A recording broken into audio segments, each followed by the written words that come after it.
Chapter 1. A Departure and a Romantic Adventure. It was the last day of term at Miss Pinkerton's academy. Miss Pinkerton was giving final instructions to her sister, Miss Jemima. "Is everything ready for Miss Sedley?" she asked grandly. "She will take the dictionary with her, of course." Miss Pinkerton's academy was one of the finest schools for young ladies. The academy had been visited by the great Dr. Samuel Johnson. He had also mentioned it in a poem. Miss Pinkerton could never resist mentioning the great man's name, and she gave her pupils a copy of his dictionary when they left the school. What about Becky Sharp?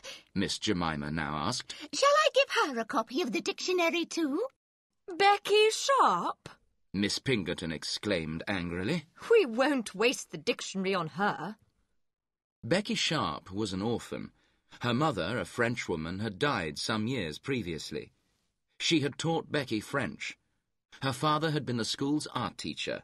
He was a talented man, but very fond of wild company and drinking. He'd begged Miss Pinkerton to take on Becky as an articled pupil at the school before he died. Becky Sharp was a good-looking, intelligent girl. She was small and slender, and she had sandy hair. Miss Pinkerton had realized how useful she could be because she knew French and could play music. Becky Sharp despised Miss Pinkerton and the moral atmosphere of the academy. The relationship between Miss Pinkerton and Becky Sharp grew worse and worse.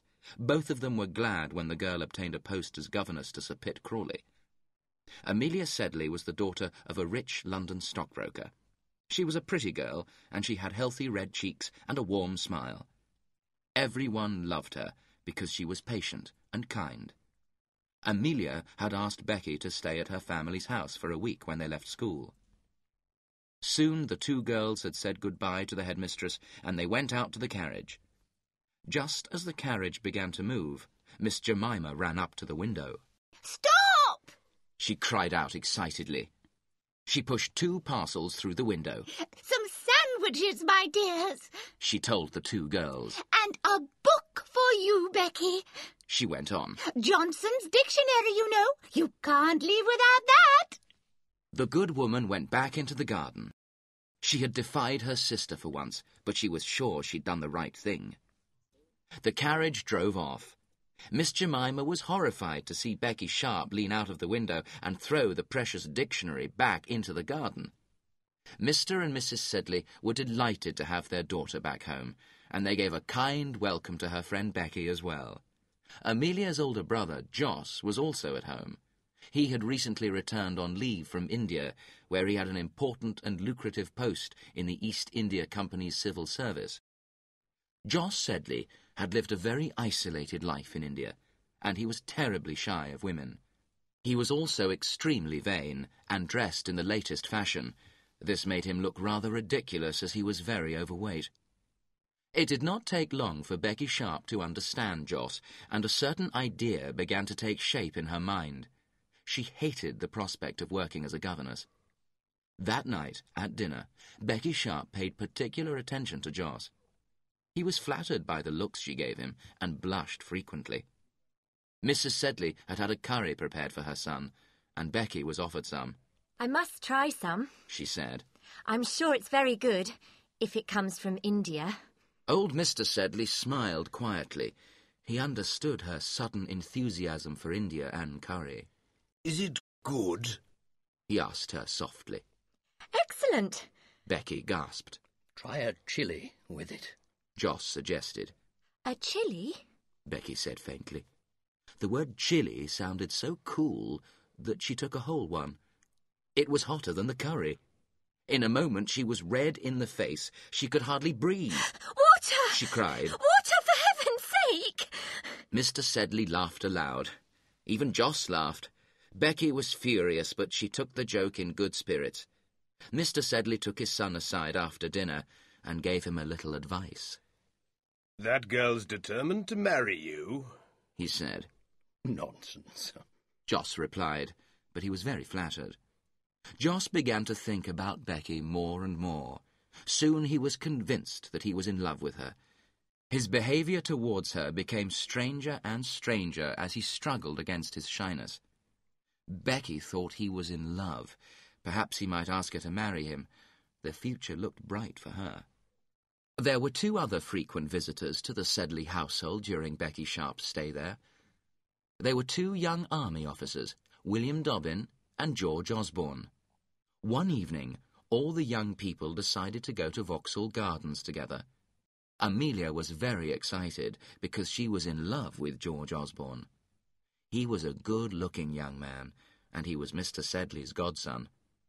William Dobbin and George had been to the same school, and they were close friends. Dobbin was not as good-looking as his friend. He was tall and very shy. George and Amelia had known each other since they were children. Their families expected them to marry. Becky was sure that Joss wanted to ask her to marry him. She walked by his side, giving him every encouragement she could.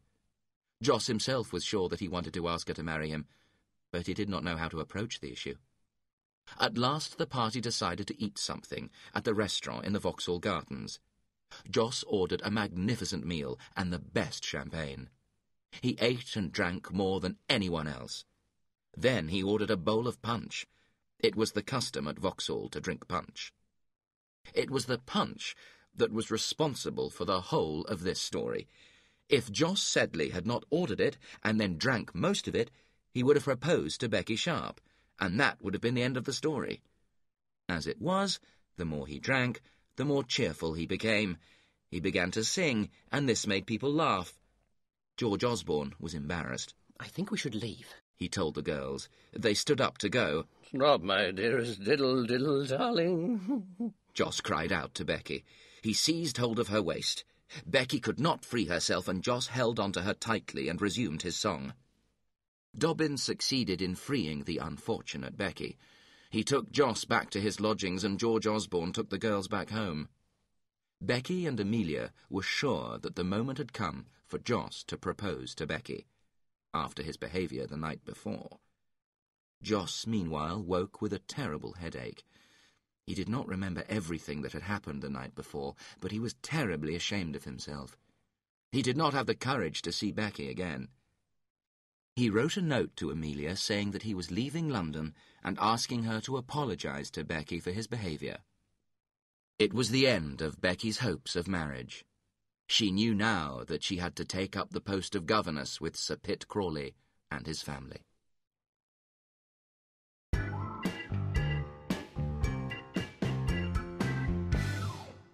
Chapter 2. The Crawley Family. Becky's new employer was Sir Pitt Crawley. Sir Pitt Crawley had been married twice, and he had two grown-up sons from his first marriage, Pitt and Rawdon Crawley. After the death of his first wife, Sir Pitt had married again, this time choosing an ironmonger's daughter. They had two daughters. Sir Pitt had advertised for a governess to help in the education of these two children. Becky Sharp was young enough to have a romantic idea of what a baronet's establishment might be like. She was very shocked, therefore, to discover that Sir Pitt Crawley seemed hardly a gentleman at all. He was an elderly man who dressed badly and drank too much. He was also mean about money and preferred to spend his time eating and drinking with the butler rather than entertaining ladies and gentlemen. Sir Pitt Crawley's country residence, Queen's Crawley, was a large house, but it was in poor condition. Becky soon realised that the most important person in the house after Sir Pitt Crawley himself was the baronet's older son, Pitt. Unlike his father, he was rather a severe man with very strong religious opinions. It was clear that the father and son did not get along well. It was also clear that Sir Pitt's wife, the ironmonger's daughter, wielded no power in the house at all. Lady Crawley had been a lovely young girl before she married Sir Pitt Crawley. She'd given up a decent young man who loved her for the happiness of becoming Lady Crawley. Vanity Fair, indeed. Her beauty faded, and Sir Pitt became bored with her. The poor woman was despised by all. The only person who showed the slightest respect for her was the baronet's older son, Pitt. He behaved with a cold, formal correctness to her at all times. Sir Pitt Crawley's brother, Bute, was the local parson. He and his family lived in the village rectory. The relationship between the two brothers was not particularly good. They had quarrelled about money in the past, and they continued to plot against each other. Their plots centred around Sir Pitt's unmarried half-sister, Miss Crawley. Miss Crawley was a very rich, selfish old woman. She did not like Pitt Crawley because of his piety. She wanted to leave half of her money to Bute Crawley and the other half to Sir Pitt's second son, Rawdon. Becky rapidly decided on the most useful strategy to follow at Queen's Crawley. She wanted to keep everyone happy with least effort to herself. She won over the two daughters by letting them educate themselves rather than giving them difficult lessons to follow. Sir Pitt Crawley was involved in a large number of lawsuits with different people, and Becky soon learned all the details of these. She ordered his papers for him and helped prepare his accounts. She also helped him with the management of the estate and was very useful in every way. With his older son, Pitt, Becky took a different approach. She listened to his religious opinions very seriously and encouraged his political ambitions as well. The wealthy Miss Crawley soon arrived at Queen's Crawley, where everyone made a great fuss of her. Becky wrote to Amelia, describing how Sir Pitt provided the finest food and wines for her, and how the family at the rectory also did their best to entertain the selfish old lady. Sir Pitt's younger son, Rawdon Crawley, also came to stay at Queen's Crawley to be near his aunt. Becky told Amelia that the young army officer was very good-looking and had even asked her to dance with him at a country ball. Miss Crawley knew perfectly well that her relatives were waiting for her to die so that they could inherit her fortune. She was a shallow, pleasure-loving woman, and she only had time for the dashing young army officer, Rawdon Crawley. She regarded Pitt Crawley as a bore and was frightened of his religion and morality. She thought Bute and his wife were dull as well. It was not long before Becky Sharp had become a favourite with the old lady. Becky amused her by imitating the guests who were invited to dine at Queen's Crawley. Miss Crawley insisted that the governess sit beside her and Rawdon at dinner. I don't care about birth and social position, she said to Becky. Look at my brother Pitt, or look at Bute at the parsonage. None of them have got your intelligence, my dear. They're not even the equals of my poor old companion Briggs. No, what I care for is wit and breeding, and you've got both. She even confided in Becky about her hopes for Rawdon. I admired Nelson because he didn't care what people thought. He ran away with a beautiful woman. I hope some great man runs away with you, my dear, she went on. I hope Rawdon runs away with a girl, she added dreamily. A rich one or a poor one? Becky asked. Oh, a rich one, of course, Miss Crawley replied with a smile. Poor Rawdon hasn't got any money except what I give him. Is he terribly clever? Becky asked.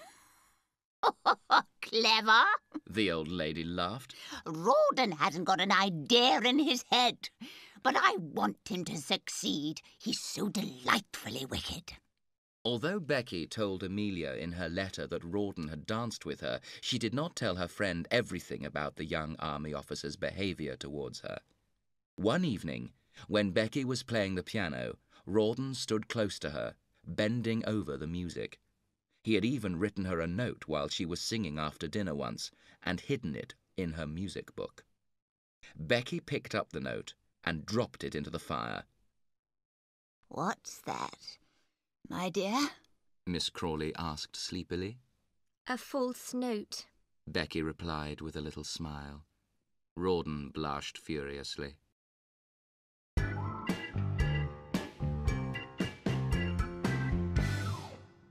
Chapter 3. Young Lovers. We must now leave the good people enjoying themselves at Queen's Crawley and return to London to find out what is happening to Amelia. The ladies in Amelia's social circle agreed that she was very good-natured but dull. The Mrs. Osbornes and Dobbins patronised the poor girl terribly, and Amelia was very shy in their company. What does George think? they asked each other in wonder. George Osborne himself became used to the idea that he was making an enormous sacrifice in marrying Amelia. He continued to visit the Sedley household, of course, but days went by when he ignored Amelia. She suffered, but she told no one about her suffering. Only George's friend Dobbin realized that the girl was unhappy. Meanwhile, great events were taking place in Europe. Napoleon's army was defeated by the Allies, and the Emperor was forced to abdicate and take up residence on the island of Elba. The financial markets of the world were disturbed. Mr. Sedley suffered heavy losses in his investments on the stock exchange. One day, George Osborne visited Amelia and invited her to dine with his family at Russell Square that evening. Amelia was delighted and accepted happily. Amelia arrived early at the house and was talking with George's sisters when Mr. Osborne came home. Mr. Osborne seemed surprised to see her there. George is home today, Papa. One of the sisters explained. He'll be coming in to dinner soon. Will he indeed? Mr. Osborne said crossly. He'd better come in on time. I won't hold dinner for him.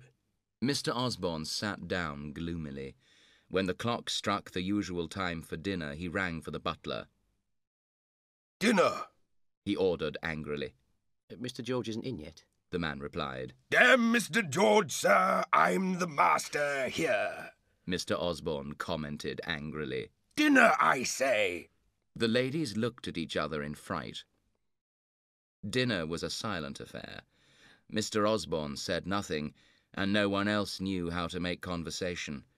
George arrived halfway through the meal and did not seem to notice his father's bad humour. He talked amusingly to Amelia and his sisters. At last the ladies retired to the drawing-room, leaving Mr. Osborne and George to their wine. The older man was still bad-tempered. George did his best to cheer him up. The real reason for his visit was that he had run out of money. He was hoping for some money from his father. At last his father spoke. How are you and Amelia getting on? He asked. Anyone can see that she loves me, sir. George replied proudly. And you?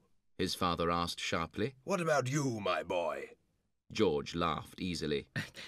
Didn't you tell me to marry Amelia, sir? He joked. You and Mr. Sedley arranged it all years ago. Commented his father.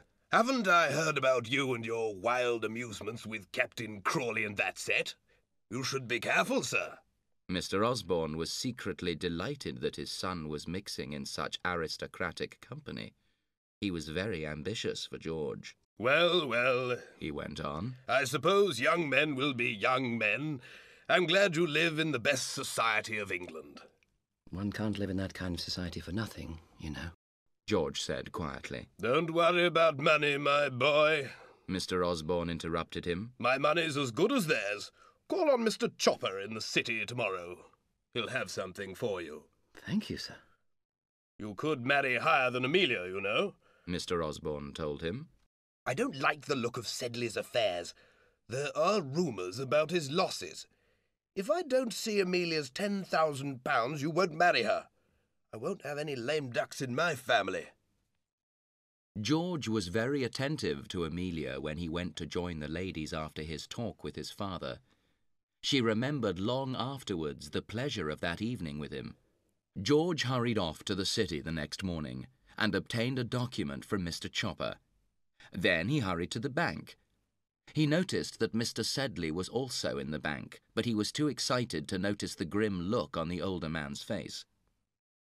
Meanwhile, Miss Crawley had returned to London from her visit to Queen's Crawley, bringing Becky Sharp with her. The old lady had eaten and drunk far too much and was feeling unwell. She retired immediately to bed and summoned her doctor.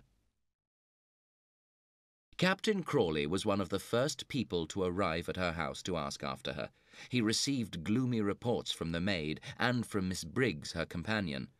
Captain Crawley was unable to see the patient, but he did manage to have a few minutes of private conversation with Becky. He left the house looking very cheerful.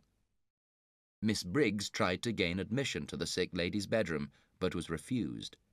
The poor lady had been a loyal and faithful companion for many years and was wounded by Miss Crawley's behaviour. But why won't she see me? she asked Becky. I always look after her when she's ill. Don't be so upset. Becky advised her. She won't see you because she prefers my nursing to yours, that's all. Sick people are like that sometimes. She'll be well again in a few weeks, and then I'll go back to Queen's Crawley. Never, never, Miss Briggs said sadly. She'll never be well or I'll never go. Becky asked with a little smile. Captain Crawley called every day to receive the latest news from Becky. Every day the news was better, and soon Miss Crawley allowed the faithful Briggs to spend time with her once more. Becky used to mimic the good woman to her face for the amusement of the old lady. Once Miss Crawley was well again, she agreed to accompany Becky to Russell Square so that the girl could be reunited with her old school friend Amelia. The visit was a short one, but Amelia made a good impression on the rich old lady. She talked enthusiastically about Becky's friend and mentioned her to Captain Crawley.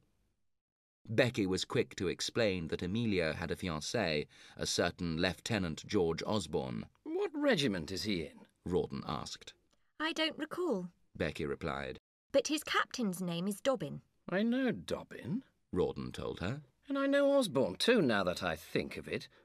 Osborne's a fool. He commented happily. He wants to be seen in the company of a lord. He pays for their dinners and they invite the guests.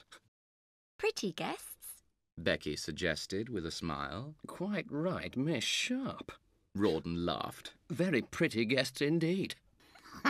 Oh, don't be so naughty, Rawdon. The old lady laughed excitedly. Her nephew's cynicism delighted her enormously. Why don't we have him here? Rawdon suggested. Lieutenant Osborne and Amelia were invited for dinner at Miss Crawley's house. The meeting between Becky and George Osborne was not an easy one. Becky suspected that it was George who had discouraged Jos Sedley from proposing to her after the dinner at Vauxhall Gardens. She greeted him very coolly. For his part, Osborne thought her vain and ambitious. Amelia saw immediately that there was a friendship between Becky and Rawdon. Before leaving the house, she went up to her friend. I see it all, she said quietly. Becky kissed her. One day, Sir Pitt Crawley came to London. His wife had just died, and the baronet was desperate to have Becky back at the house. You must come, he told her. I'll come as soon as I can, Becky replied. Everything's in a mess without you. Sir Pitt complained. Dear Becky, do come. Becky looked at him closely. Come as what? She asked quietly. Come as Lady Crawley, if you like. The old man cried impatiently. Come back and be my wife. There. Does that satisfy you? Oh, Sir Pitt! Becky cried. Say yes. Sir Pitt begged her. I am an old man, Becky, but I'll make you happy. You see if I don't. The old man got down on his knees before her. Becky jumped back. For once she did not know what to say. Oh, Sir Pitt! She cried again. Oh, sir, I'm married already.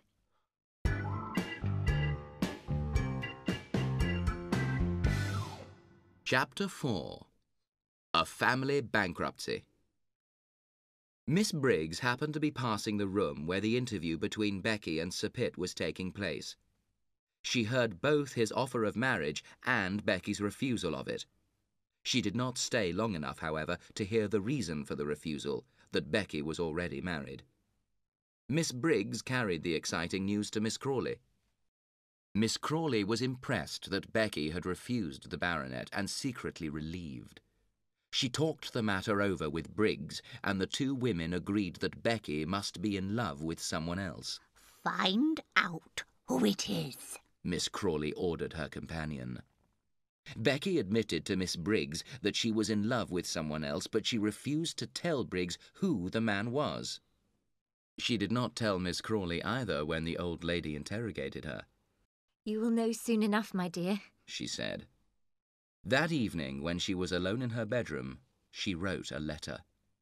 Dear friend, half of our secret is known, and I'm sure that the time has come to tell everything. It's risky, I know, but I'm sure we'll win in the end. Miss Crawley is very sympathetic and generous. I think everything will be all right. She addressed the letter to Miss Elizabeth Styles. The reader will not perhaps be surprised that Miss Elizabeth Styles, who wore a military uniform, was none other than Captain Rawdon Crawley. The next morning, Becky's bedroom was empty. She had left a note for Briggs explaining the mystery of her marriage and asking her to break the news to Miss Crawley. It was bad luck for Becky that Mrs. Bute Crawley arrived at the house that morning. Briggs told her the whole story, and they went to Miss Crawley together. The old lady was horrified at the news and had another attack of illness. "I'll never forgive them," she said. "And I'll never give Rawdon another penny of my money." Sir Pitt also came to the house that morning. He wanted to see Becky. "She's got to come back to Queen's Crawley with me," he told Briggs. "I can't manage without her." But don't you know she's married? Briggs replied in astonishment. "What do I care about that?" the baronet said angrily. "I know she's married." She left the house this morning, sir. Briggs explained. Miss Crawley is very upset by the news of her marriage to Captain Rawdon. When Sir Pitt heard that Becky was married to his own son, he broke into a furious rage. Then he left the house very noisily. But what if she doesn't forgive me? Rawdon asked his wife that night, as they sat together in their modest little apartment. Don't worry about that, Becky said sweetly. I'll make your fortune for you. You can do anything, he replied tenderly. There is one event in Vanity Fair that attracts both sentiment and satire, and that is the auction of a bankrupt person's household goods. People who attend these auctions remember how things were different in the past, how the person who is penniless now used to offer his guests the finest wines and food. An auction was taking place at the Sedley household. Old Sedley was now a ruined man. Captain Dobbin was at the auction. He was very interested in a little piano that had belonged to Amelia. His agent began to bid for the instrument, as did Becky's agent on her behalf. The bidding was fast, and the price rose high. At last Becky's agent ceased to bid, and the piano became the property of Captain Dobbin. The piano arrived that evening at a modest little house off the Fulham Road, where the Sedleys were now living. He was a kind man, Mr. Sedley, Becky commented dreamily to Rawdon. She was remembering her stay at the house. I'm sorry it's all gone wrong for him. Oh, these stockbrokers, Rawdon said carelessly. They're used to this sort of thing, you know. I'm sorry for your little friend Amelia, though. I suppose young Osborne will think twice before he marries her now. Rawdon's guess was not far wrong. Amelia had received a letter from George Osborne's father immediately the news of the bankruptcy became public knowledge. Mr. Osborne told her that her father had behaved very badly, and that it was no longer possible for the two families to know each other. She showed the letter to her father, who was very angry. He ordered her to return every letter and present that she had received from George, and to forget about him. Amelia sent back the few presents that George had given her, but she kept his letters. They were her most precious possessions. There was more exciting news from Europe. Napoleon had escaped from Elba and returned to France. Everyone knew that war was coming. One day, Dobbin found his friend George Osborne in his room at the barracks. He looked very upset. She sent me back all the presents I gave her, George told his friend. It's all over. Look. Read this. He passed Dobbin a letter from Amelia. Dobbin had visited Mr. Sedley and the family in their new house off the Fulham Road. He knew that Amelia was very ill. She's dying, George, he said quietly. A few hours later, George Osborne paid a visit to the Sedley household. Mrs. Bute Crawley established herself at Miss Crawley's house in London to nurse the old lady. She made sure that letters from Rawdon Crawley were intercepted. She read Miss Crawley religious stories and encouraged her to consider serious matters. It was her hope that Miss Crawley was planning to write a new will, leaving some of her money to Bute Crawley. Mrs. Bute Crawley was very successful in her arrangements. Perhaps she was too successful. She frightened and depressed Miss Crawley instead of amusing her. Even her doctors thought that the effect of Mrs. Bute Crawley's influence was dangerous. One of them tried to talk to her. You have done a lot for our poor patient, He told her. but she is not as ill as she was. Indeed, she needs fresh air now. If you keep her in the house, she may really die. At last, an expedition to the park was organised. Miss Crawley's carriage was soon spotted by Becky and Rawdon, who were also out driving. Rawdon drove past his aunt and saluted her gravely. His aunt ignored him. That's it, then. He commented to Becky. She won't acknowledge me.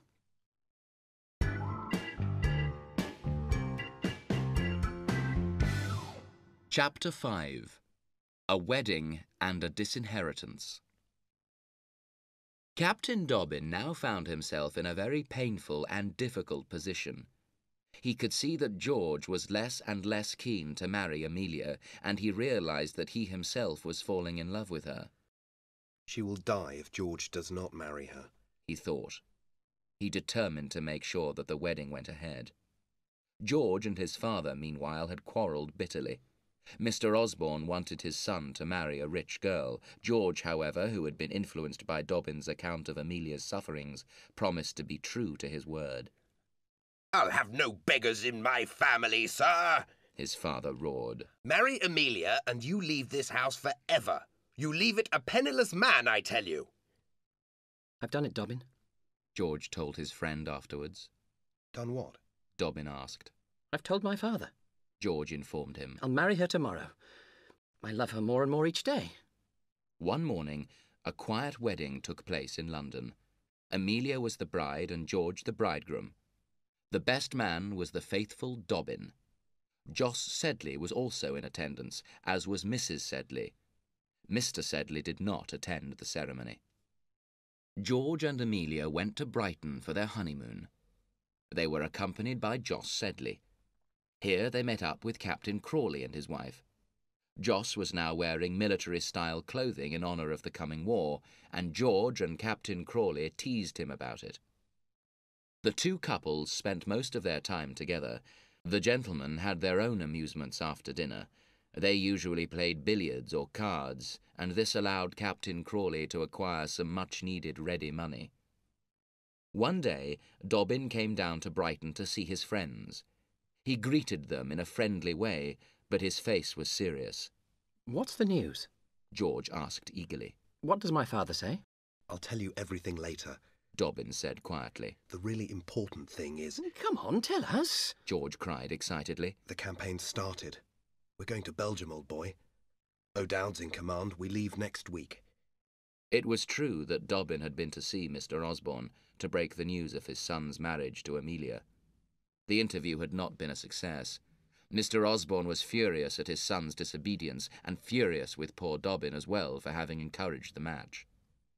When he returned home that evening, Mr. Osborne sat for many hours in his study. He adored his son, but he was a very proud man, and George's marriage had disappointed him bitterly. Mr. Osborne took down the family Bible, where the names of all his children were inscribed. He eliminated George's name. Then he wrote a letter to the bank, instructing the cashier not to pay further funds to his son. Another visitor who was staying at Brighton was Miss Crawley. Becky made Rawdon write the old lady a note. Then Becky took the note to Briggs and begged her to deliver it. Miss Crawley laughed when she read it. Don't you see? She cried. Rawdon never wrote a word of it. His letters are always about money, and they're full of spelling mistakes and bad grammar. It's that little governess of his who told him what to say. In her heart she felt sad and bitter. She knew that everyone wanted her dead. They wanted her money. You may tell Captain Crawley, she informed Briggs, that he can call on my lawyer in London There will be something for him there. Rawdon and Becky were delighted at the news from Miss Crawley. They hurried as fast as they could to London. Rawdon then made his way to the lawyer's office. He looked gloomy when he joined Becky. "It's a rotten trick, Becky," he told her. "The old lady's only given me £20.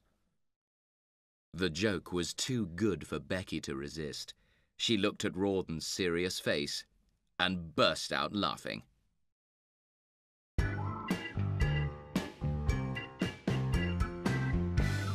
Chapter 6. Preparations for War. The Osbornes and Dobbin now made their way to Chatham, from where the regiment was to embark for Europe. Amelia was presented to Peggy O'Dowd, the commanding officer's wife. Peggy O'Dowd was a friendly Irishwoman, and she made Amelia very welcome. "We're all good friends here," she explained cheerfully. "There isn't a happier regiment in the whole army." Joss had agreed to accompany Amelia to Europe, and everyone noticed that his appearance became more and more military every day. At last they arrived in Brussels, where the regiment was quartered. Everyone was delighted with the city, and all the Vanity Fair booths were laid out before them, with their usual attractions. There was gambling for those who liked it, there was a theatre, and above all there was a huge throng of lords, ladies and gentlemen. George was enthusiastic about the social life of Brussels. One evening he danced with one of Lady Bareacres' daughters. He even invited the Bareacres to a grand dinner. They accepted the invitation, but they refused to speak to poor Amelia, whom they considered their social inferior. She passed a very miserable evening in their company. One day Captain Crawley and Becky arrived in the city. They were travelling with General Tufto, and they mixed in the very highest military circles. George was quite proud to know the Crawleys and to be seen around the city with them. Becky was in the very best of humours. She teased poor Joss about their old romance, and she flirted with George. Amelia was uncomfortable in her presence. She felt that Becky's influence on her husband was not a good one. Dobbin was more forthright still. "What a humbug that woman is," he commented to George. A grand ball was planned, and everyone was desperate to have a ticket to the social event of the year. Joss and Mrs. O'Dowd were unlucky, but the Bareacres obtained tickets for Captain Osborne and his wife. Dobbin was given a ticket by a general he knew. George bought new clothes for Amelia and drove her to the ball. She did not know anyone there, and sat by herself while her husband went off to look for his friends. Amelia was unhappy, and the only person who came to talk to her was honest Dobbin. Becky, meanwhile, had made a splendid entrance. She immediately joined the most select group of people at the ball, and was soon the centre of attention with the men there. She spoke French perfectly, and everyone wanted to dance with her. Then she spotted Amelia, and came over to join her on the bench. She criticised her clothes, commented happily on the ball, and then gave her friend a lot of advice that humiliated poor Amelia even more. When George saw that Becky had joined his wife, he too hurried over to the bench. He asked Becky to dance, and she agreed. They danced together 2 or 3 times. Amelia was very unhappy. Tears came into her eyes. Then George ran back to collect Becky's shawl and flowers. Becky was leaving the ball. George carried her bouquet to her, but when he gave it to her, she saw that there was a note lying among the flowers. Becky had received many such notes in her life. She smiled at George and turned towards her husband. Amelia was watching the scene between George and Becky. She turned very pale. "William," she said quietly. "I don't feel very well. Please take me home." Dobbin escorted her away from the ball. George, meanwhile, was in a very elated mood. He did not notice that his wife had left the ball. He gambled at the tables, winning repeatedly. Then he began drinking heavily. Dobbin found him in a very excitable mood when he returned from Amelia's hotel. "Come out, George," Dobbin said quietly. "Nonsense!" George cried. "Come and drink with me, my old friend." Dobbin came close to him. "The enemy is advancing," he whispered. "We're leaving in 3 hours. There was little sleep for anyone that night. Everyone was busy preparing for the sudden departure for the battlefield. George made his way quickly to the hotel, where Amelia was already in bed. He thought about the short weeks of his marriage and blushed with shame when he thought about the note he had given to Becky Sharp. What will happen to Amelia if I die? He asked himself. He wrote a letter to his father, asking him to look after his wife if he was killed and thanking him for his past kindness. He was very kind to her the next morning before he went away. Amelia was very upset to see him go. The O'Dowds were also making their preparations for the departure. Call me at 1:30, my dear. The Major said quietly to his wife. And have my things ready for me. This was his way of indicating that the regiment was marching the next morning. Rawdon spent the last hours with Becky, reckoning up what he could leave behind for Becky if anything happened to him. Look, he said, I've been lucky recently at cards. Here's £250 in cash, then there are my horses. Captain Crawley, who cheated his friends at cards and who never paid his debts, had tears in his eyes when he lifted Becky up to kiss her goodbye. Becky had wisely decided not to give in to her emotions. Captain Dobbin called on Joss very early in the morning. Joss was not pleased to be woken up, and he greeted Dobbin without enthusiasm. What can I do for you? He inquired coldly. George and I are marching in an hour, Dobbin explained. I want you to look after your sister. If something happens to the army, take her back to England. You're the only person she's got. Soon after, they all marched out of the city.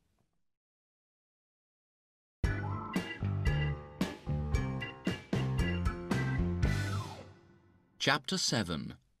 The Battle of Waterloo. There was great excitement in Brussels after the British army had marched out to meet Napoleon's troops. Joss, meanwhile, was surprised to receive a visit from Becky Sharp that morning. He'd not been invited to any of the grand social events in which she had played such a brilliant part, and he was offended at her neglect. Becky, who was not sure of a British victory, decided to become friends with her old admirer again. I'm sure you're getting ready to join the army, she told him. Soon there'll be nobody left in Brussels to protect us poor women. Joss was delighted at the idea that she thought he was joining the army. I should like to see the battle, he replied grandly. But I have my sister to protect. What a good brother you are, Becky exclaimed. She put her handkerchief to her eyes. Your heart is true to your sister, she went on. But I remember a time when it was false to me. Joss blushed furiously. He did not know what to say to her. I've avoided you here in Brussels, Becky went on. What else could I do? Do you think my husband could bear to speak to you? You're the only man he's ever been jealous of, you know. Poor Joss was delighted at this speech. He forgot his doubts and suspicions of Becky. Becky observed him closely. Least he'll give me a place in his carriage if the army is defeated, she thought. Becky then went into Amelia's room to greet her. She found her ill because she was worried about George. Amelia regarded her as an enemy now, and the interview was a painful one for the two women. You tried to do me wrong, Amelia complained. You tried to take my husband from me, Rebecca. But he came back to me, you see. He came back to me. She burst into tears. Becky left Amelia's room. For once she was silent. Her friend's tears had moved her. She happened to encounter Mrs. Peggy O'Dowd in the street outside, and she told her that Amelia was very upset. The good lady hurried to the house. Brussels was full of rumours about the great battle. Joss grew increasingly nervous.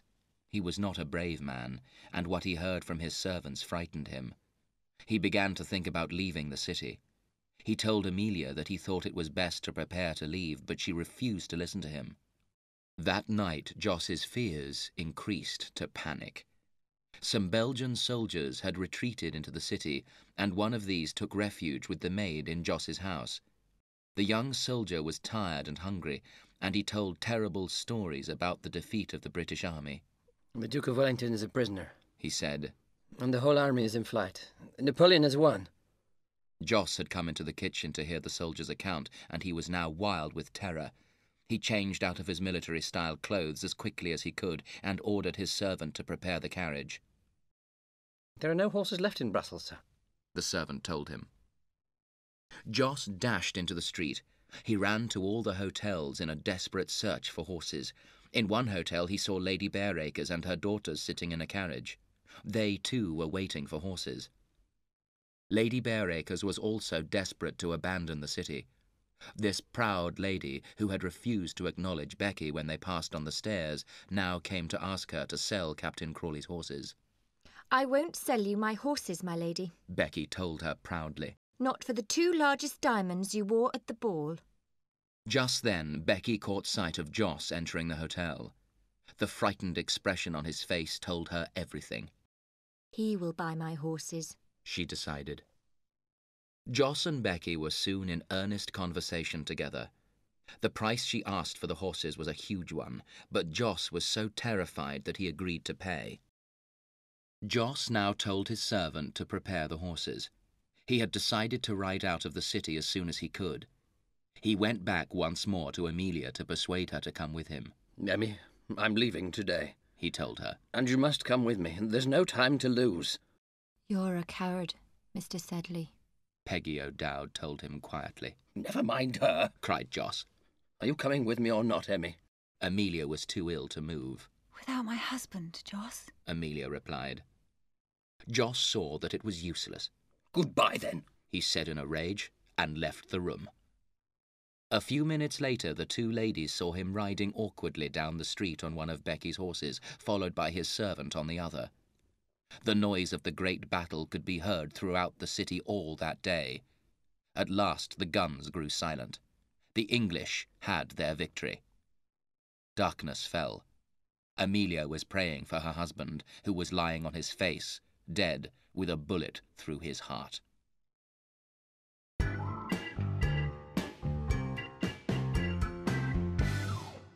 Chapter 8. Miss Crawley. Old Miss Crawley was now living in Brighton, and she read the news of the Battle of Waterloo with great interest. Rawdon had been promoted. He was now a colonel. "What a pity that fine young man behaved as he did," said the kind-hearted Briggs. She wanted Miss Crawley to forgive Rawdon and Becky. Rawdon's a fool, the old lady replied angrily. He could have married well if he'd had my money behind him. Oh, but he won't get any of it now. Rawdon and Becky took good care to write regularly to Miss Crawley, and the old lady was amused by their letters, although she knew perfectly well that it was Becky who wrote them and not her nephew. Miss Crawley's attitude to the family at the rectory was not so warm.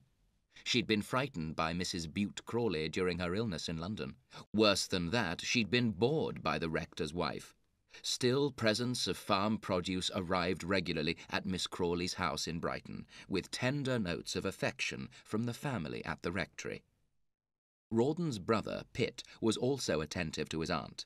He came frequently to Brighton to visit his fiancée, Lady Jane Sheepshanks, who lived in the town with her sisters and mother, the formidable and religious-minded Countess Southdown. Pitt hinted to Lady Southdown that it might be beneficial for her family to make a friendship with his aunt. He told her that Miss Crawley was now all alone in the world. "I'll certainly visit the poor lady," the Countess responded enthusiastically. "I'll leave her some religious literature as well." "No, my dear lady," said the artful Pitt. "She has been seriously ill, and she has not been accustomed to think of spiritual matters. We must proceed slowly. Besides," he added quietly, "we don't want to frighten the poor lady. She has 70,000 pounds. Think of that." Countess Southdown nodded her head in agreement. The next day the Southdown carriage pulled up outside Miss Crawley's house. The visit was a great success, and Miss Crawley took particularly to Pitt's fiancée, Lady Jane. Pitt was in high spirits and spent his time daydreaming about the old lady's 70,000 pounds. News of the friendship between Pitt Crawley and his aunt soon reached the rectory, and Mrs. Bute Crawley decided to make one further effort to win the old lady's fortune for her family. She sent her son James to visit Miss Crawley. James was a student. He was a simple young fellow, more interested in sport and beer than in his studies. He was no match for Pitt Crawley. The older man encouraged him to drink too much wine and led him on to entertain the ladies with some exciting sporting stories. James swayed drunkenly up the stairs to his bedroom. When he arrived there, he opened the window and lit his pipe. He stared happily out at the sea, smoking contentedly. He had forgotten, however, to close the bedroom door behind him, and the smell of pipe tobacco spread through the house. The following morning, he received a note from Briggs. Dear Sir, Miss Crawley has spent a sleepless night because of the smell of pipe tobacco throughout the house. She is too unwell to see you before you leave the house.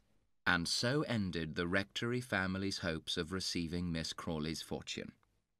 Rawdon and Becky, meanwhile, were enjoying themselves in Paris, where they had enough money to live in luxury thanks to the huge price Joss had paid for the horses. Becky gave birth to a son during their stay in Paris. Miss Crawley was furious at the news and immediately ordered Pitt and Lady Jane to marry. She promised to leave them the bulk of her fortune after her death. The newlyweds settled into Miss Crawley's Brighton home, and they were all ruled over by Lady Southdown from her neighbouring house. Lady Southdown was so terrifying that Miss Crawley lost all her cheerfulness. She even began to treat Briggs kindly as she moved slowly towards death.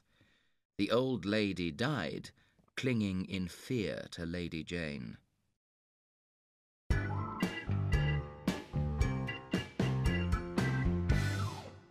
Chapter 9. Life on Nothing a Year.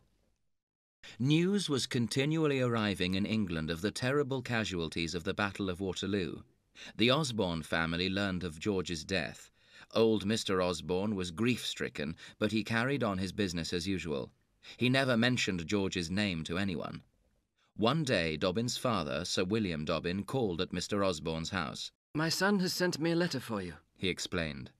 Mr. Osborne looked at the letter, and his heart began to beat quickly.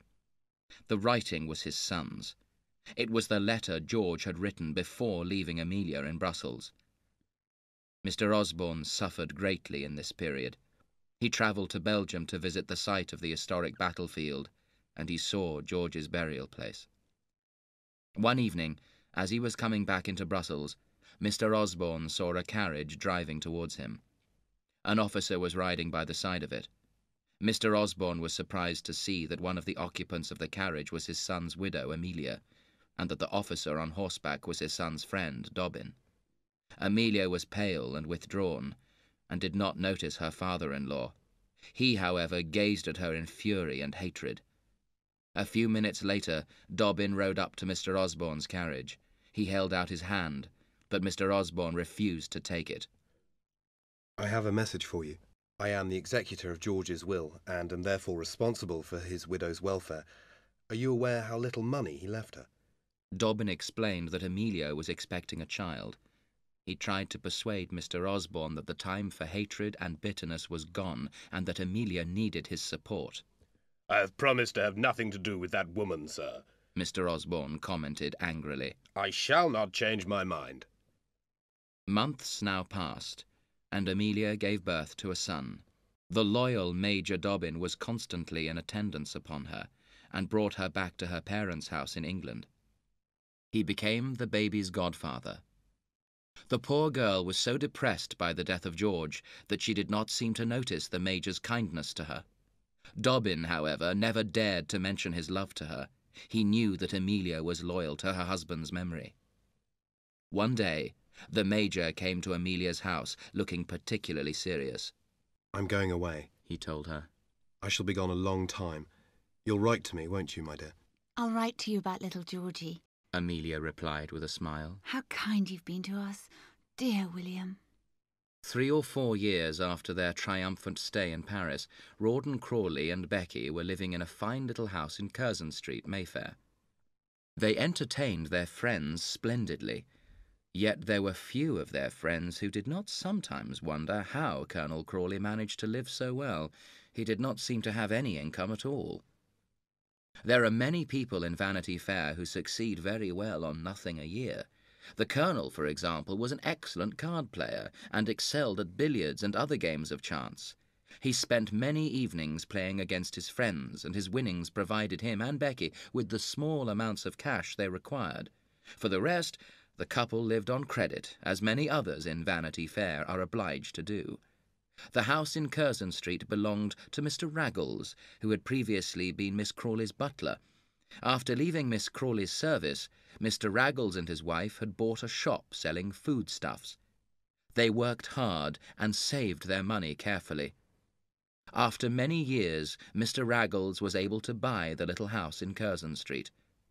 He intended to rent out the property and was delighted to have a member of the Crawley family as his tenant. The young couple also ordered their food from Raggles' shop. One of Becky's first plans when they settled in London was to establish good relations with Rawdon's brother, Pitt. He had inherited most of Miss Crawley's fortune. Although Rawdon and Becky had their house in Mayfair and gave select little parties there, society ladies did not want anything to do with Becky. They had heard too many unpleasant stories about her from people like Lady Bareacres. Most of the visitors to Curzon Street were gentlemen. Becky found this position humiliating, and she determined to do something about it. One of the regular visitors to the Crawley household was Lord Steyne, a great and powerful nobleman who occupied a very strong position in London society. Lord Steyne was one of Becky's greatest admirers. Becky thought that Lord Steyne could introduce her to London society. This was not a happy time for Rawdon himself. He knew that people came to the house to see his brilliant and charming wife, and that they found him a bore. He preferred to spend his time with his little son, Rawdon. He went for long walks with the boy, and he took him to see his old friends at the barracks.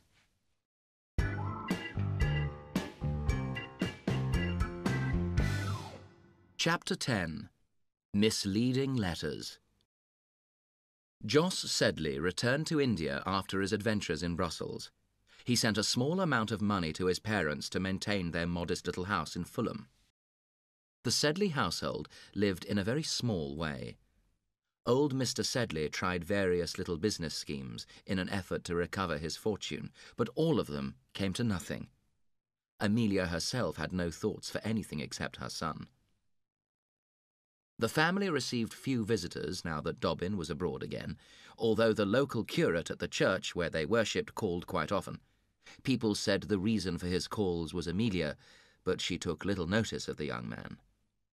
The years went by, and George grew into a healthy young boy. He was full of energy, and everyone said he looked just like his father. Old Sir Pitt Crawley died, to the relief of all his family. He had become increasingly eccentric in his final years, and his behaviour had been a scandal throughout the county.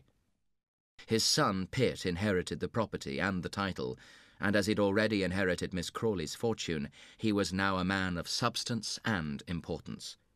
His thoughts turned to a career in politics. Rawdon and Becky were, of course, invited to attend the old man's funeral at Queen's Crawley. Becky received the invitation with delight. "Why are you so happy about it?" Rawdon asked in astonishment. "There's no money coming to me from my father's death. You don't really want to go, do you?" Of course we're going, Becky cried. Lady Jane shall present me at court next year, and Pitt will give you a seat in Parliament. "What about little Rawdy? Is he coming with us?" Rawdon asked tenderly. He did not like being parted from his son for more than a few days. No, said Becky. He can stay here with Briggs. She'll look after him. The faithful Briggs had come to work for the young couple after Miss Crawley's death. The visit was a great success for Becky. She behaved herself with modesty and tact in front of the new Sir Pitt Crawley, and flattered his political ambitions. She talked sentimentally about her son in front of the kind-hearted Lady Jane, and won that lady's friendship. With Lady Jane's mother, the Countess of Southdown, she talked religion. Amelia, meanwhile, wrote regularly to Major Dobbin, who was with the army in India. She gave him all the news about Georgie. She also visited his sisters sometimes. One day the sisters told her some important news. William's getting married! She wrote to congratulate him and to wish him happiness for the future. Georgie went to see Dobbin's sisters by himself sometimes, and he came back from one such visit wearing a beautiful gold watch. He said that a lady had given it to him.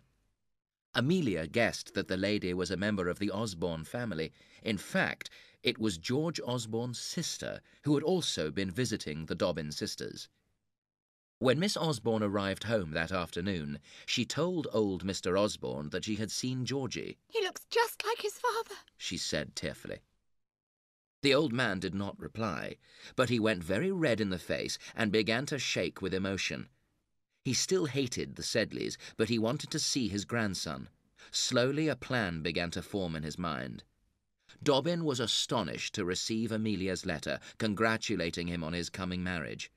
It was true that Peggy O'Dowd had been trying to persuade him to marry a relative of hers, but Dobbin was in love with Amelia. He was not interested in any other girls. When he read Amelia's letter, he realized that she did not understand what he felt for her. Don't you realise that it's you I love? He thought. Don't you remember how I looked after you when George was killed? How I brought you safely back to England? A little while later, Dobbin received another letter from England. His sisters told him about Amelia. She's going to marry the curate at our local church, they wrote. and George is going to live with his grandfather. Both pieces of news disturbed Dobbin very much. Amelia will not marry again, he thought. And I'm sure she'll never give up Georgie to Mr. Osborne. He suspected that she was in trouble, and once again he was determined to help her. He immediately asked for urgent leave to go to England.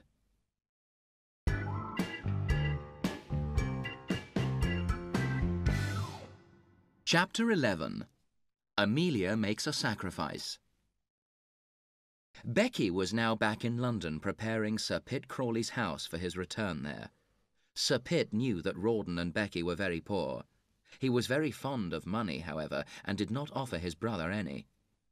Little Rawdon thought his mother was the most beautiful woman in the world, but he preferred spending time with his father, who talked to him and played with him. Becky usually ignored him and made him eat in the kitchen when she had visitors. One evening, the boy was in bed when he heard his mother singing. Becky had a fine voice, and the little boy crept downstairs to listen. He opened the door of the drawing-room so that he could hear better. Lord Steyne was in the room with his mother, and he saw the boy. Becky rushed out of the drawing-room and smacked Rawdon very hard. The boy ran away to the kitchen. I'm not crying because she hit me, he told the servants. but why can't I listen when she sings? She sings for that man, but she never sings for me. Rawdon and Becky had many creditors, but the sight of Lord Steyne's carriage outside the house every night made them confident that Becky was rich. They knew that Lord Steyne was one of the richest men in England. As for Colonel Crawley, he felt out of place with the fashionable people who came to visit his wife. He spent most of his time playing with little Rawdon, or dining at one of his clubs with his old army friends. He saw very little of Becky in this period. Trouble came to the Sedley household. The family had just enough money to live off from Joss, but old Mr. Sedley began to invest the money that Joss sent from India. All his investments failed, however, and he lost the money. Mrs. Sedley was afraid of the tradesmen who wanted to be paid. Amelia did not know anything about the financial difficulties of the household. Just when Mrs. Sedley was desperate about money, a letter came for Amelia from old Mr. Osborne. He said that he wanted Georgie to come and live with him. He wanted to give the boy a splendid education, and Mr. Osborne promised to leave him all his money when he died. He also offered to pay Amelia a small allowance. Amelia was offended by Mr. Osborne's offer, and she refused it. The great day came for Becky when she was presented at court to George IV. She attended the event with Sir Pitt and his wife, Lady Jane. Everyone noticed that she was wearing some splendid diamonds for the occasion. Where did they come from, Becky? Rawdon asked her in wonder. Where do you think, you silly man? She said with a laugh. I hired them, of course. You don't suppose that all the diamonds that ladies wear to court belong to them, do you? Becky never returned the diamonds to a shop, however, after her appearance at court. She hid them away in her desk. The only other person who knew the truth about them was Lord Steyne. Lord Steyne called on Becky later that day. "Send that Briggs woman away," he complained. "I can't come here without running into her." I can't, said Becky sadly. I owe her money, you see. She gave me all her money to invest for her, and I've spent it. Lord Steyne swore angrily. "How much is it?" he asked angrily. That evening, Becky received a cheque from Lord Steyne. She did not pay off her debt to Briggs, however. She paid some of her other bills, and the rest of the money she hid away in the desk with the diamonds. At last, Amelia discovered the truth about her father's investments. The Sedleys were now completely ruined. The only way to save the family was to accept old Mr. Osborne's offer to look after Georgie.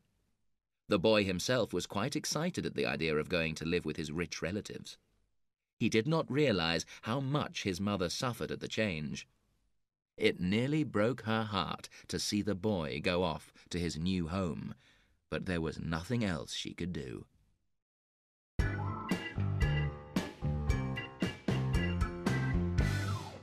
Chapter 12. Imprisonment and Violence. Little Rawdon had been sent off to an expensive school paid for by his lordship, and Briggs had been found another job. Lord Steyne often passed the evening with Becky and Rawdon at their house. One night, Becky and Rawdon went to a party at Lord Steyne's house. Rawdon stayed behind after his wife left to smoke a cigar with Lord Steyne's assistant, Wenham. The two men strolled through the streets together. Suddenly, they were joined by 3 other men, one of whom touched Rawdon on the shoulder. He knew immediately what it was. These men had come to arrest him for debt. "Lend me 100, Wenham," Rawdon asked. "I haven't got any money," Wenham replied. The men took Rawdon off to prison. He was not worried, as he was sure that Becky had money to save him. He wrote her a note explaining what had happened. Then he lay down to sleep. He waited all the next day for some message from Becky. At last, a letter arrived in the evening. Becky said she was ill in bed, but that Lord Steyne had some money to send him. Rawdon blushed as he read his wife's letter. He remembered that he had been walking with Lord Steyne's assistant when the men arrested him. Had there been a plot to get him out of the way? He wrote to Sir Pitt Crawley now, and in an hour Lady Jane arrived with the money that he needed. Rawdon was ashamed. He realized that Lady Jane was kind, and he wanted to change his life. Rawdon hurried home. He was surprised to see that the drawing-room was lit up, when Becky had told him she was ill. He entered the house quietly and approached the drawing-room door. He could hear Becky singing. When he opened the door, he saw that there were only 2 people in the room, Becky and Lord Steyne. He saw that Becky was wearing the splendid diamonds that were supposed to have been hired and returned. Becky looked up in horror as she saw her husband. I'm innocent, Rawdon, she cried. You must believe me. I'm innocent. Lord Steyne, meanwhile, thought that Rawdon and Becky had planned to trap him. He was furious. "Innocent, you?" he shouted at Becky. "I've given you thousands of pounds that you and this man have spent together. Don't try to fool me." Rawdon hit Lord Steyne, who fell to the floor. Then he made Becky remove all of her jewellery, and he hurled it at the frightened nobleman. One of the pieces struck Lord Steyne on the forehead. It left a scar that he carried for the rest of his life. Now Rawdon made Becky open her desk. He saw that there was a lot of money inside, including the cheque from Lord Steyne. "I'll send this back to him in the morning," he told her grimly. "You might have got me out of prison," he told her sadly. "I always shared with you." Then Rawdon left the house. Becky understood that he was gone forever. All her plans had come to nothing. Rawdon was determined to fight a duel with Lord Steyne. First, he went to see Sir Pitt to ask him to look after his son if anything happened to him. Then he went to his club to ask one of his officer friends to arrange the duel. Later that day, Becky came to see Sir Pitt Crawley. Sir Pitt had seen something in that morning's newspaper that he wanted to discuss with her. There was an article saying that Colonel Rawdon Crawley was expected to be appointed Governor of Coventry Island. It's true, Becky told him. Lord Steyne organised it for him. Don't you see, Pitt? Everything I did was for Rawdon. I'm innocent. Lady Jane was not happy to see Becky. She asked her to leave the house. Rawdon's army friend had also seen the newspaper article, and he showed it to Rawdon. Wenham walked into the club. "You're making a terrible mistake, Crawley," Wenham said. "It was only by chance that your wife and Lord Steyne were alone in the house that evening. My wife and I had also been invited, but we couldn't come because Mrs. Wenham had a headache." Rawdon did not believe Wenham's story, but he saw that he could not fight Lord Steyne now in the light of Wenham's evidence. He thought very carefully about what he should do. In the end, he decided to accept the governorship of Coventry Island.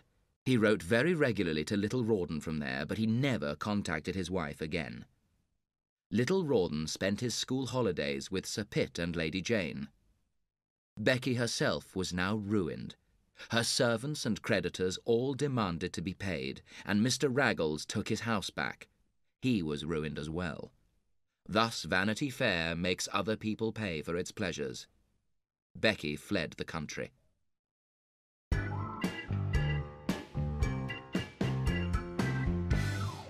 Chapter 13. Final Destinies. Major Dobbin came as quickly as he could back to England. He met Joss on the journey, and they travelled together. Joss told Dobbin that Amelia had not mentioned any plan to marry, and this news cheered the Major up considerably. Dobbin hurried to Amelia's house as soon as he arrived in England.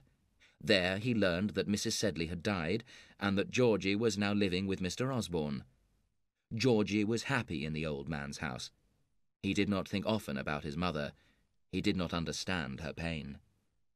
Mr. Sedley died soon after Dobbin's arrival in the country, and Dobbin was now George's guardian. He had to pay a visit to Mr. Osborne to discuss the boy's future. Old Mr. Osborne had looked through his son's papers, and he now realized that Dobbin had been sending Amelia money for years. He asked Dobbin to explain what had happened. "Well, sir," Dobbin told him, "the marriage was very much my doing. I thought George had gone too far to let Amelia down, and so, when she was left without money, I did what I could to help her." Mr. Osborne turned very red in the face. "You did me a great injury," he said. "but you're an honest man, sir. Let me shake your hand." Dobbin did everything he could to make peace between the Sedley and the Osborne families. "It's true that Amelia took your son away from you," he said once to Mr. Osborne. "but you have also taken her son away from her." Finally, Mr. Osborne's hatred for the Sedleys began to fade away. He made a new will, leaving some money to Amelia as well as Georgie. He never met Amelia again, however, because he died suddenly after a heart attack. Dobbin, meanwhile, had told Amelia that he loved her, but all she offered him was her friendship and gratitude. Joss, Amelia, Dobbin, and Georgie now went on a tour of Europe together. They stopped at a large town in Germany, and Joss went off to play roulette. He was very surprised to be greeted by the woman sitting next to him. "Mrs. Crawley!" He gasped in astonishment. Call me Becky. She replied softly. You always used to. Becky now used all her charm on the gullible Joss. She told him that she was very poor now, and that she had enemies who made her life miserable. Joss told Dobbin that he had met Becky. "Her again," Dobbin exclaimed. "She causes trouble everywhere." Amelia did not want to see Becky at first, but at last Joss persuaded her. He told her that Becky was very unhappy. The meeting went well, and Joss and Amelia invited Becky to come and stay in their hotel. For once, Dobbin was angry with Amelia. "Don't let her come," he advised her. "She wasn't always your friend, Amelia." Amelia was suddenly very angry with Dobbin. She remembered how unhappy she had been when her husband had abandoned her at the ball to dance with Becky. That was very cruel of you, she cried. The next day, Dobbin apologized for his remark. He said that he had heard bad things about Becky. Amelia did not forgive him. "I've loved you for many years," he told her bitterly. "Now I see that you are not worth the devotion I've spent on you. You can cherish memories, but you cannot love as I do. It's not your fault, but I've decided, I'm going away. I shan't ever come back. Becky overheard the argument between Amelia and Dobbin. She's a fool. She thought. That man loves her. Dobbin left the town and returned to England. The days went by, and Joss and Becky spent more time together. Amelia and Georgie missed Dobbin terribly. Amelia wrote to him, but she did not tell anyone that she had done so.